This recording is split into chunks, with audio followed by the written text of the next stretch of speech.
আমরা ইতোমধ্যেই কৃত্রিম বুদ্ধিমত্তার সঙ্গে পরিচিত, কিন্তু কর্মক্ষেত্রে এআই এর ব্যবহার বৃদ্ধি এরই মধ্যে সতর্ক ঘণ্টা বাজাচ্ছে।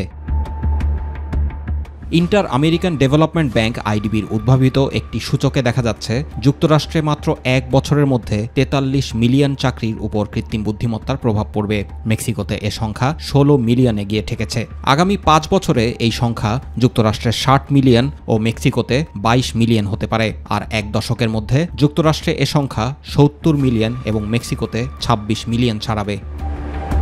উদ্ভাবিত AI generated index of occupation এক্সপোজারের মাধ্যমে গণনা করে বের করা হয়েছে আগামী 1 থেকে 5 ও 10 বছরে 750টিরও বেশি পেশা ও এসবের সঙ্গে সংশ্লিষ্ট পেশার ওপর প্রভাব ফেলবে কৃত্রিম বুদ্ধিমত্তা।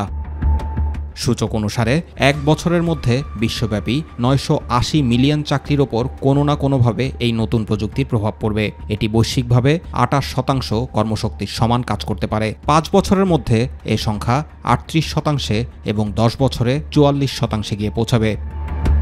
আইডিবির প্রধান অর্থনীতিবিদ ও সূচকের সহ উদ্ভাবক এরিক পারাডো বলেন, কৃত্রিম বুদ্ধিমত্তা চাকরি হারানোর সঙ্গে সরাসরি যুক্ত না থাকলেও বিশ্বের প্রায় অর্ধেক কর্মসংস্থানের ওপর এটি প্রভাব ফেলবে। জুবাইর রহমান, মাই টিভি নিউজ।